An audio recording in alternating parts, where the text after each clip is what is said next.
Bienvenue sur Harmonie énergétique, le podcast qui te révèle tout sur les secrets des soins énergétiques et dans lequel tu trouveras des petites clés pour te sentir plus serein ou sereine. Ici, tu plongeras dans le monde des énergies, des ressentis et de l'invisible. On ouvre une porte qui permet de mieux nous comprendre ainsi que tout ce qui nous entoure. À travers ce podcast, je te propose un voyage intérieur, des témoignages et papotages avec des invités experts bien-être, des recommandations lecture et je te donne quelques astuces que tu pourras mettre en place facilement dans ton quotidien afin de retrouver l'harmonie en toi et chez toi. Alors que tu sois en voiture, dans les transports ou dans ton bain, profite de ce petit moment pour te reconnecter à toi-même et à tes ressentis. Tu peux aussi télécharger cet épisode pour le garder dans ta playlist. Bonne écoute!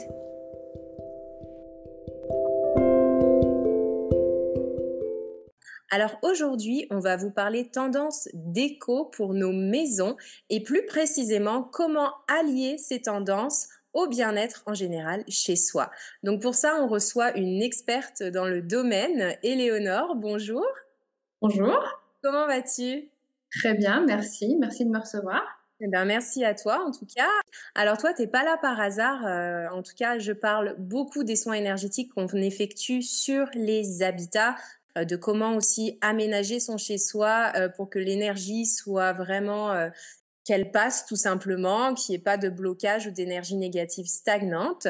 Et aujourd'hui, donc, on te reçoit pour que tu puisses partager ton expertise afin qu'on voit comment allier tout ça avec le bien-être chez nous. Alors, est-ce que tu peux déjà commencer par nous parler un peu plus de toi, s'il te plaît? Donc moi, c'est Léonore, j'ai 32 ans et j'ai créé Mon Tout Mon Toit, il y a maintenant 2-3 ans. Donc Mon Tout Mon Toit, c'est, avant tout un objectif, on va dire, de partage, mais à la fois aussi, du conseil, du coaching en décoration, en staging, et également un écosystème de réseaux sociaux, dans le sens où je partage beaucoup d'astuces, de tutos et cetera sur les réseaux, donc principalement Instagram, TikTok aujourd'hui et donc très orienté do it yourself. Donc l'idée, c'est vraiment de vous donner les clés pour vous permettre d'aménager, d'améliorer votre intérieur à moindre coût. D'accord, très bien. Et donc, quelle est ta mission? Quels sont tes objectifs principaux? Je dirais dans un premier temps, effectivement, de permettre aux gens de s'offrir un intérieur qui correspond à leur goût, à leurs envies, à moindre coût. Et puis aussi rendre accessible tout ce qui va être rénovation, décoration, parce qu'on a souvent peur de se lancer, mais au final, avec quelques clés, on peut vraiment avancer tout seul dans un premier temps. Donc voilà, vraiment aider les gens à se lancer et à être autonomes dans leur projet de décoration et d'amélioration de leur intérieur. Mhm. Et depuis combien de temps tu as lancé cette activité? Du coup, ça va faire, à peu près 3 ans. Je pense que c'est vraiment pendant le confinement que la question s'est posée d'améliorer mon intérieur, puisque moi aussi, j'étais, confinée et j'avais envie d'être, bien installée. Donc il y a aussi le côté, loisir, bricolage, que j'ai depuis, toujours, loisirs créatifs, Mhm. donc une sensibilité là-dessus et donc je me suis dit: «Mais pourquoi pas partager tout ça pour permettre aux gens aussi de se lancer?» Et puis à côté de ça, effectivement, il y a le côté, décoration d'intérieur, donc prestation d'accompagnement des gens qui ne veulent pas se lancer eux-mêmes et donc qui ont vraiment besoin d'un accompagnement de A à Z sur le projet. Ok, alors qu'est-ce qui t'a poussé à vraiment te lancer là-dedans professionnellement, en tout cas à t'établir dans ce secteur-là? Alors, du coup, moi, j'avais déjà une grosse sensibilité pour la décoration d'intérieur. Je me suis posé la question de me lancer en tant que décoratrice uniquement, Ouais. mais j'avais un côté, une sensibilité à tout ce qui est, faire soi-même et surtout rénovation de l'existant et repartir de ce qui existe déjà. Donc toute la partie do it yourself va un peu à côté de ça aussi, Mhm. dans le sens où j'ai vraiment envie que les gens fassent d'eux-mêmes et s'ils veulent pas faire d'eux-mêmes, on peut aussi repartir du mobilier qu'ils ont chez eux et cetera. Moi, je trouve ça aberrant de devoir acheter un nouveau luminaire, devoir acheter des mobiliers qui coûtent très, très cher quand on peut récupérer de l'existant ou bien créer soi-même à moindre coût. Donc voilà, c'est vraiment mon objectif et donc j'ai commencé à moi créer des choses de mon côté. Puis je me suis dit pourquoi pas les partager pour aider les gens aussi à avancer de leur côté. Et c'est quoi ton approche en fait? Où est-ce que tu vas chercher, où est-ce que tu trouves toutes tes inspirations? Bonne question. Du coup, je vais plutôt regarder, ce qui se fait, dans les grandes anciennes simplement, tout ce qui va être, enseigne de décoration, magasin de déco et cetera. Donc souvent, je vais m'inspirer un peu plus des grandes lignes de tendance, mais à la fois, des fois, je pars d'un matériau et d'un matériau et je ne sais pas forcément ce que je vais en faire. Puis voilà, je transforme, genre, je tente des choses et cetera et des fois ça sort quelque chose de joli comme j'avais fait un luminaire une fois en Ouais, carton. ouais. Donc voilà, il faut pas hésiter à tenter des choses, à essayer des techniques et puis après, plus ça va, plus on prend la main, plus on se forme, on va dire, à utiliser des outils et cetera et à se lancer sur, la création. Et puis pour ce qui est plus globalement de la décoration d'intérieur, effectivement, bah, je vais suivre les tendances, je vais suivre, ce qui se fait dans les magasins, dans les salons annuels qui vont aussi, aider à donner des inspirations, un peu des tendances, sur, les matériaux qui deviennent tendance et les couleurs et cetera. Et donc, c'est quoi les tendances du moment? Est-ce que tu peux nous en parler un petit peu?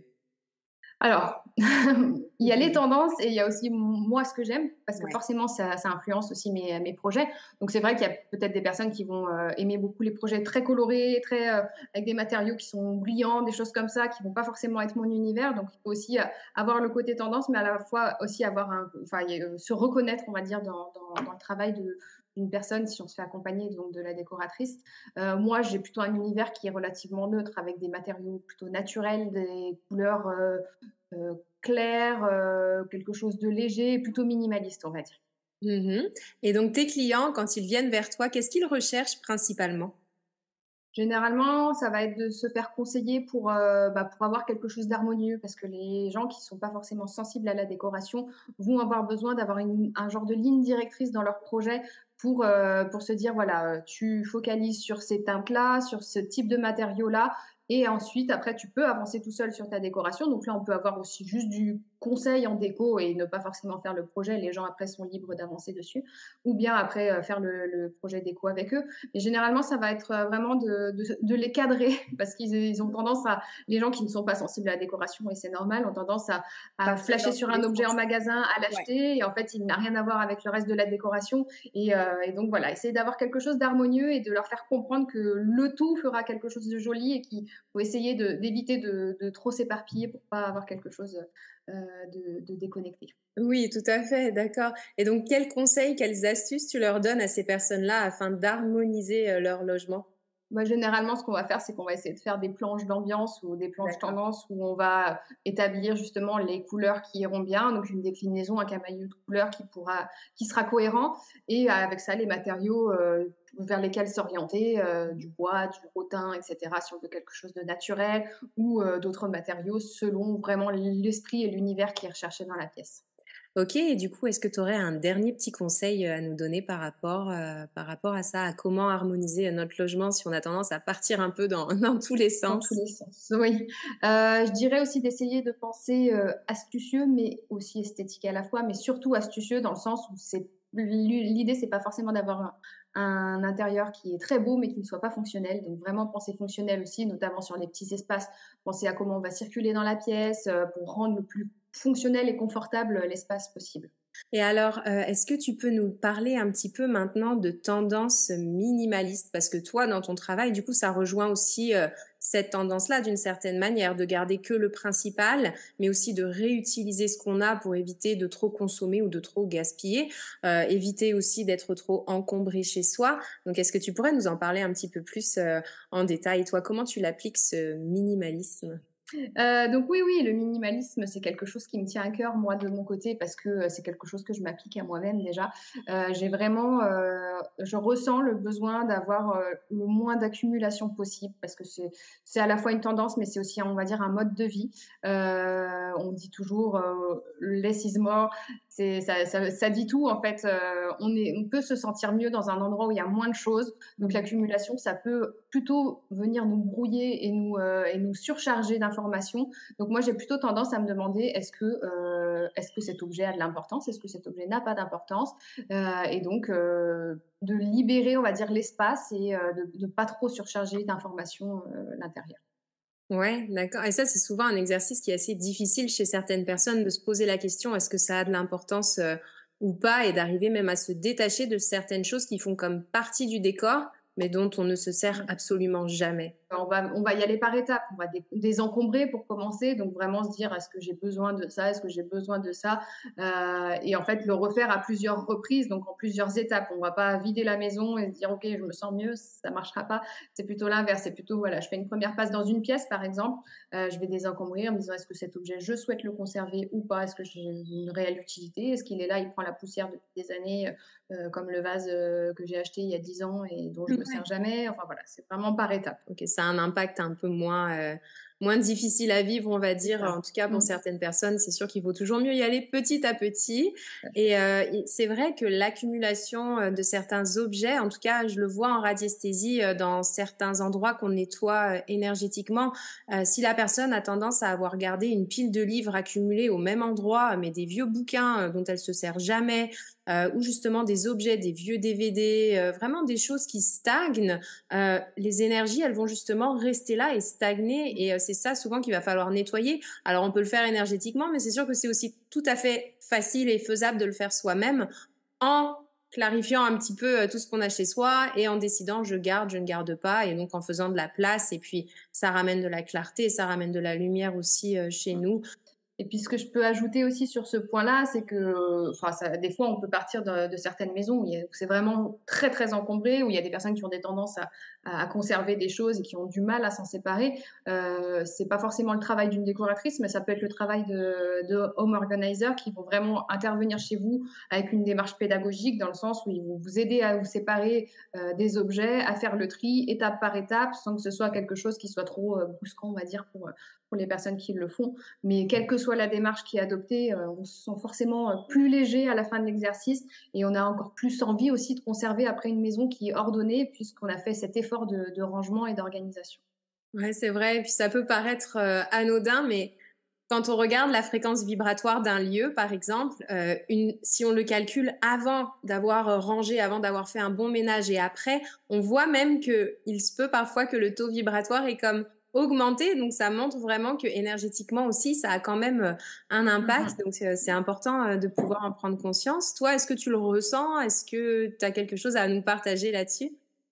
Alors moi, je suis un peu on va dire une psychopathe du rangement et de l'ordre, donc moi, ça fait un peu, longtemps que je fais passer cette étape de l'avant-après, on va dire. Moi, c'est Mm. plutôt l'inverse maintenant. Mais il faut aussi que ça devienne pas non plus une obsession d'avoir sa maison tout le temps rangée parce que ta maison, tu y vis. Il y a des gens qui vivent dedans, des enfants ou autres et il faut pas que ça non plus, ça devienne une obsession. Donc ce que je fais, moi, c'est que j'essaye de conserver vraiment des objets, jolis, qui sont pratiques dans le sens où, les enfants vont pas les casser dès qu'ils vont se déplacer dans la maison, etc. Et puis, bah, voilà, moi, tous les matins, quand je suis à la maison, je fais un petit rangement rapide, je remets les coussins en place, etc. Et je peux pas démarrer une journée si j'ai pas fait ça. C'est vraiment mental. Donc après, bon, c'est mon côté aussi un peu ordonné. Mais vraiment, je sens que voilà, j'aère la maison, je remets tout en place et voilà, je sens que c'est plus viable et agréable d'y être. Après, pour l'avoir fait, toi, du coup, pour avoir eu recours à tes services de soins de l'habitat, j'ai pu découvrir aussi quelques petites astuces pour assainir l'espace, ce que je Mhm. connaissais pas clairement. Est-ce que tu en as quelques-unes à nous transmettre? Ouais, bien sûr. Toi, il me semble que ce que j'avais trouvé, c'était pas mal de nuisances, mais reliées à tout ce qui était électroménager. Si je me souviens bien, c'était vraiment électricité, pas électroménager, mais téléviseur. En tout cas, il y avait beaucoup d'électricité statique chez toi. Et c'est vrai qu'on recommande à ce moment-là d'utiliser, alors il y a des plantes, mais vraiment de prendre des petits cactus parce que justement, ils vont venir comme absorber cette électricité statique. Donc en fait, en déposant un petit cactus ou plusieurs, même à côté du téléviseur, ou en tout cas à un endroit où les enfants ne peuvent pas le toucher si vous avez des enfants, hein, ou même de les mettre sur le mur, de faire une petite déco par rapport à ça, ça peut être intéressant. On peut aussi obtenir des appareils qui vont nous aider à ne pas avoir un impact trop important en ce qui s'appelle les ions, tout simplement, les ions positifs. Donc, on peut avoir un petit ioniseur d'air qu'on va brancher. Moi, je sais que j'en ai un dans ma voiture parce que qu'on mette du chauffage dans la voiture ou qu'on mette la clim en été, ça va avoir un impact super important. Je le prends, je peux le brancher dans ma voiture. Il y en a qui peuvent se brancher à des prises, tout simplement. Et là, ça va venir vraiment aider à rétablir la qualité de l'air. Il y a beaucoup de gens qui tombent malades aussi en hiver ou en été. Et ça peut être dû justement à tous ces ions qui sont créés et qui vont venir déstabiliser l'environnement, en tout cas l'oxygène qu'on respire, que ce soit en hiver ou en été justement. Donc il y a des petits appareils aussi qu'on peut recommander en fonction vraiment des problèmes qu'on retrouve chez, en tout cas dans l'habitat d'une personne. Et bien sûr, je recommande souvent les purificateurs d'air pour pouvoir respirer plus sainement parce que ça aussi, ça fait partie des choses importantes dans la vie. Donc pour ce qui est petit appareil pour ioniser ou même purificateur d'air, je mettrai des liens en description de la vidéo si ça peut intéresser certaines personnes d'aller y jeter un œil. Tout à l'heure, tu nous parlais de teintes, de couleurs et je pense qu'on va essayer d'élaborer un peu plus là-dessus. Comment les couleurs peuvent-elles affecter notre humeur et notre comportement? Oui, effectivement, je prenais l'exemple du mur rouge, un peu cliché, mais qu'on rencontre assez souvent, dans des décorations un peu contemporaines. Mais finalement, c'est assez parlant et assez décisif dans le choix des couleurs, de notre intérieur, dans le sens où, je suis pas anti couleur. Moi, j'aime la couleur, mais j'aime bien qu'elle soit réfléchie avant d'être installée dans une pièce parce qu'effectivement, on peut vite s'en lasser. Mmh.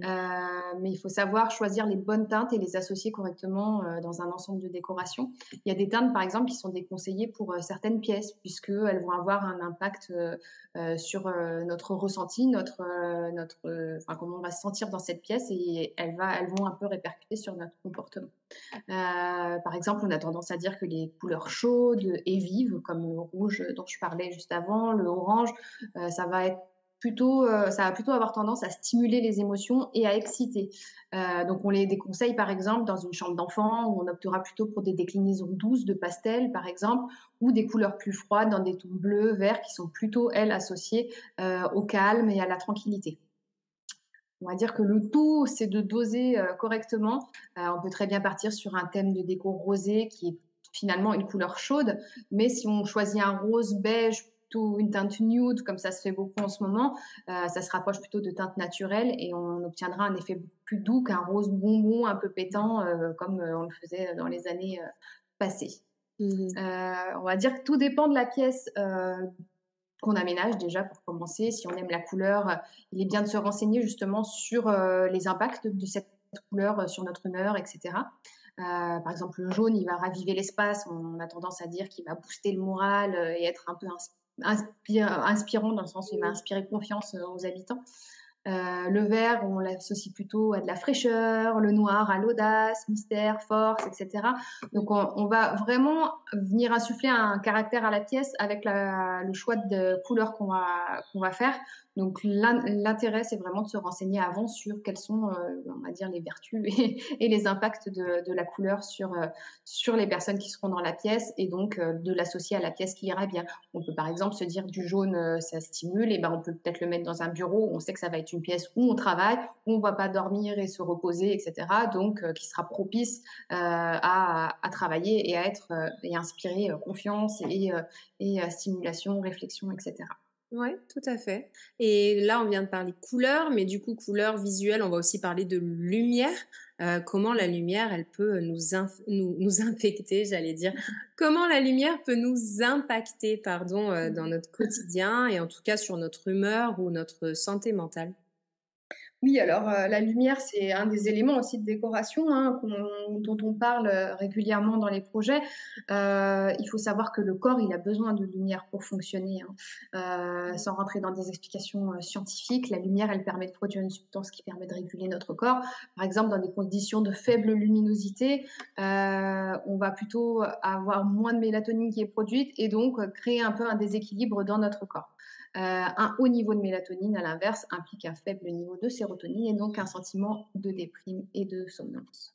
Mhm, mhm. La lumière, elle est parfois même utilisée comme thérapie. On connaît la luminothérapie, on Tout connaît à aussi fait. du coup la luminothérapie avec les couleurs, donc ça fait le lien avec ce qu'on se disait juste avant, pour soulager des problèmes émotionnels ou des problèmes corporels, on va dire.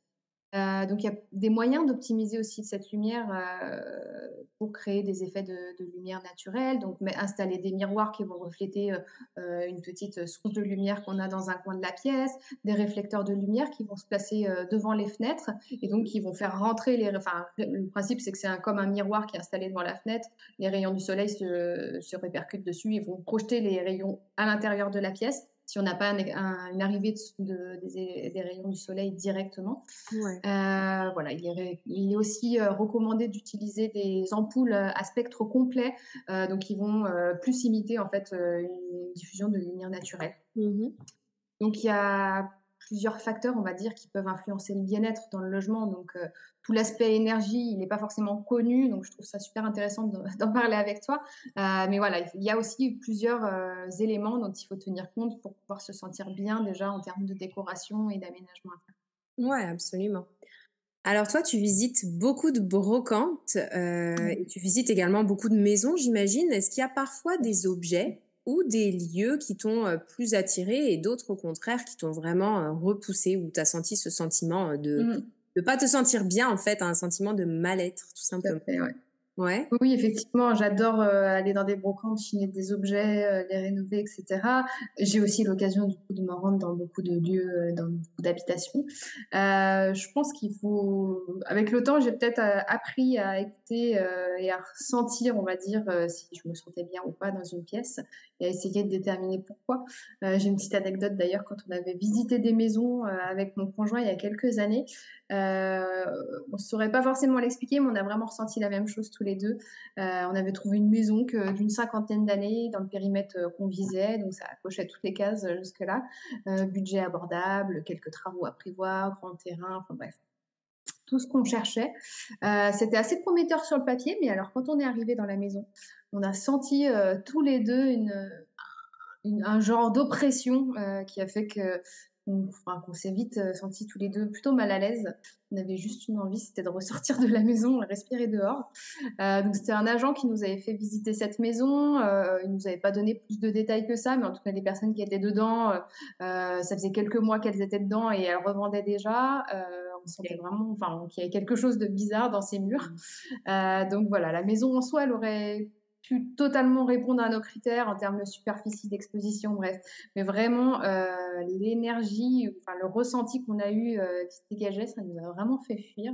Je ne Mmh. sais pas si tu saurais l'expliquer, toi, de ton côté? Et la première chose qui me vient en tête là comme ça, après, j'ai pas été vérifiée du coup pour cette Mmh. maison, mais je pense que c'est principalement, des mémoires des lieux, des mémoires des murs, tout simplement, des énergies négatives, qui sont restées là et qui ont stagné tout simplement. Alors ça peut être dû à des disputes de personnes qui ont vécu là, à des maladies, à des événements tristes et Mmh. malheureusement, bah, si on fait pas un travail énergétique pour les enlever, ça va persister et ça va affecter les habitants parce que vous avez eu la chance de le ressentir dès le début, mais il y a des personnes qui n'ont pas du tout les mêmes prédispositions, qui vont pas forcément faire attention à ça.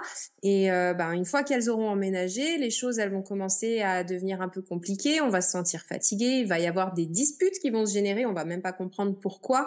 Donc oui, effectivement, il y a toujours cet impact de mémoire des sols et de mémoire des lieux, des murs qui est très important, en tout cas à considérer, surtout si on rachète quelque chose et qu'on sait que là, tu viens de nous dire pendant 50 ans, la maison a été construite il y a 50 ans, il me semble.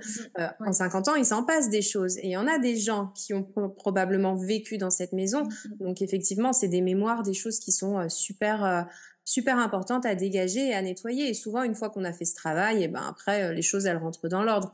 Après, il peut y avoir d'autres nuisances en termes de géobiologie ou autres encore, mais de ce que tu me dis, en tout cas, ça ressemble, ça pourrait être ça. Ça pourrait être une des réponses par rapport à ça.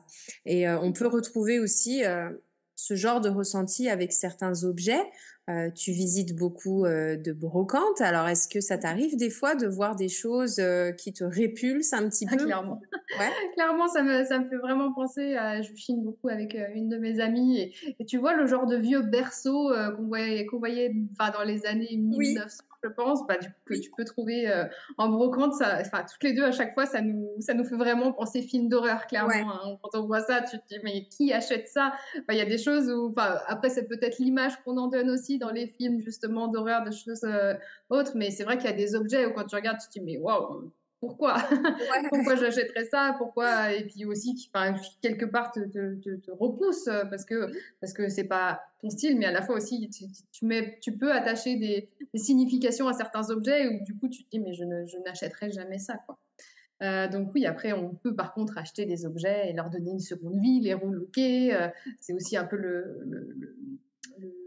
plaisir que j'ai, on va dire, dans le fait de chiner, c'est de valoriser de l'ancien, de lui donner une seconde vie, de trouver des objets qui sont uniques aussi, parce que du coup, tu vas acheter une petite commode, bah, tu sais que tu vas pas retrouver la commode chez le voisin parce que tu l'as pas acheté dans une grande enseigne de déco. Tu vas lui donner la teinte que tu veux, et puis aussi, la plupart du temps aussi, tu vas l'acheter à un budget plutôt réduit par rapport à si tu avais acheté du neuf. Donc, ça a plusieurs, on va dire, vertus. Donc, ça peut être n'importe quel objet, hein. On peut trouver des choses en super état aussi en chinant, hein. Il faut aussi être assez ouvert en se disant que voilà, il y a de très anciens, mais il y a aussi de l'ancien qui a été très très bien conservé. D'autres vont demander un peu d'imagination pour les rénover et leur donner une seconde vie et quelque chose qui correspondra à notre déco, on va dire. Donc on peut décaper, poncer, repeindre, vernir, enfin, faut tout imaginer. Voilà, faut pas être fermé en se disant voilà, l'état du meuble aujourd'hui, il n'est pas forcément ce qui sera demain, quoi. Donc voilà, on peut customiser un max, c'est vraiment ce que je préconise moi. Donc des fois, on va avoir un peu de réparation aussi parce que les objets peuvent être un petit peu cassés, des charnières, des choses qui grincent, des poignées de porte qui sont à remplacer. D'ailleurs, en remplaçant des fois juste des boutons sur une porte, ça peut donner un tout autre style Ouais. au meuble. Donc voilà, vraiment avoir l'esprit ouvert et puis se dire qu'en mettant la main un peu à la pâte, on va créer quelque chose de super original et de personnalisé. Ça me fait un peu sourire parce que j'ai encore l'image du berceau dont tu me parlais tout à l'heure. Ça me fait un peu penser, tu sais, à la poupée Chucky ou à toutes Eh ces ben, choses. c'est clairement ça, voilà. Ouais, voilà, que je pense que Oui. même dans des brocantes ou des choses comme ça, tu dois retrouver des vieilles poupées, Tout à des fait. Ah bah, les poupées en porcelaine, enfin, c'est Oui, vraiment les trucs généralement, tu te dis, mais pourquoi les gens vendent ça? ouais, exactement, ouais. Ok. Et bah nous c'est pareil en fait en radiesthésie, on va prêter une attention toute particulière si on va faire un nettoyage énergétique d'un logement et qu'on voit qu'il y a vraiment des vieux meubles, des vieux objets, des antiquités. On peut même aller jusqu'à nettoyer énergétiquement des vieux bijoux. Alors, il y a des personnes qui adorent ça. Il y en a qui sont très beaux, mais des bijoux qui ont été portés par des personnes avant et qui ont eu un certain vécu. Vous portez le bijou, vous allez porter une partie de sa charge énergétique, si je peux dire. Et c'est la même chose également pour les objets. Donc, il faut faire quand même prêter une attention particulière, comme tu le disais, et surtout à notre ressenti également par rapport à ça et par rapport à des objets qui ont appartenu à d'autres personnes et qu'on va ramener chez nous et qui vont être parmi nous pendant une à voire même plusieurs années. Donc, Mais du coup, qu'est-ce que tu préconises, toi? Voilà, j'achète un objet en brocante, un meuble. Qu'est-ce que tu préconises de faire en premier lieu? moi, c'est facile parce qu'avec mon pendule, je peux savoir tout de suite vraiment s'il y a quelque chose de lourd de faire à nettoyer. C'est un travail énergétique qu'il faut faire à ce moment-là. Ça va être difficile parce que on peut prendre certains matériaux, on sait que le sel va purifier, mais le sel, ça peut aussi abîmer. Donc, on va pas mettre quelque chose dans du sel ou le baigner dans de l'eau salée pour faire en sorte que énergétiquement, ce soit de nouveau rétabli et que ce soit purifié. Donc à ce moment-là, c'est vraiment un travail énergétique qu'il faut faire sur les objets afin de pouvoir enlever toutes les nuisances qui vont affecter une D'accord. personne ou en tout cas affecter une personne. Bien sûr, l'objet n'est pas possédé, c'est pas quelque chose. Voilà, Oui. on peut voir s'il y a des nuisances négatives, en tout cas quelque chose qui va amener une énergie négative stagnante et pouvoir D'accord. nettoyer. Ok. Eh ben, merci Éléonore pour tous ces éléments. Bon, alors, avant de clore cette discussion, on avait quand même envoyé un petit formulaire sur les réseaux sociaux pour voir si des personnes auraient des questions à nous poser donc par rapport à cette interview. Et donc, on en a plusieurs. Donc, on va voir aujourd'hui les questions.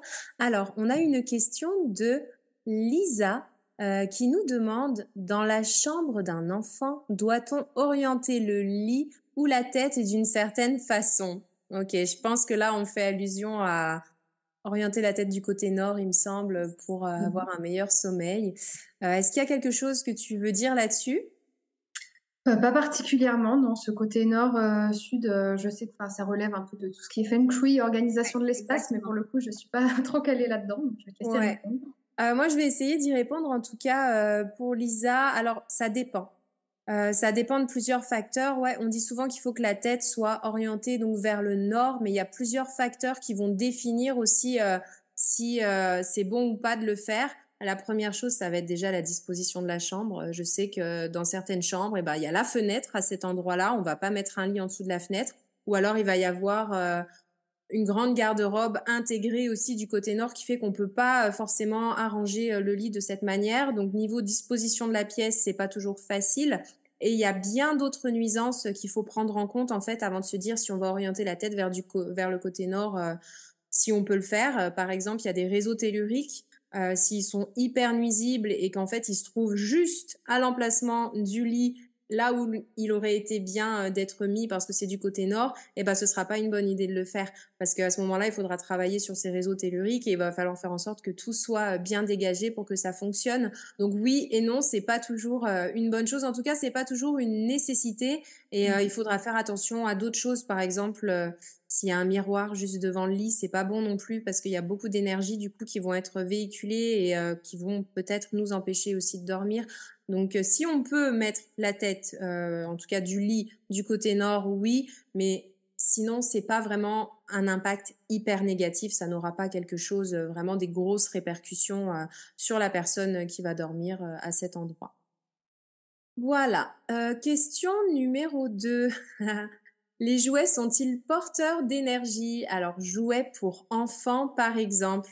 Euh, Tout objet est porteur d'énergie et c'est pour ça, comme on le disait dans l'interview, qu'il faut prêter une attention vraiment particulière déjà aux conditions de fabrication de l'objet et s'il s'agit d'objets qui ont appartenu à d'autres personnes parce que justement, ils portent une empreinte énergétique des individus qui ont manipulé ces objets. Alors bien sûr, on peut les débarrasser de leurs nuisances grâce à la radiesthésie, comme on le disait tout à l'heure, mais il faut aussi se rassurer dans le sens où un enfant, il, il ne vit qu'en fonction de ses ressentis, surtout quand c'est un enfant en bas âge.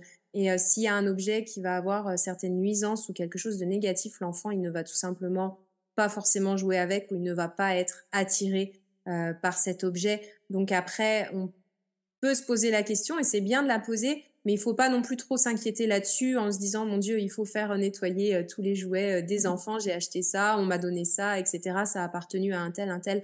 Pas forcément. Il faut vraiment là faire confiance du coup à votre enfant et au ressenti et puis vous verrez que s'il joue pas avec, c'est que voilà, ça l'intéresse pas plus ou il y a peut-être quelque chose qui fait qu'il n'est pas attiré vers cet objet et à ce moment-là, ça va se faire naturellement. La sélection se fait naturellement. En tout cas, chez les enfants, c'est plus facile que chez les adultes, on va dire.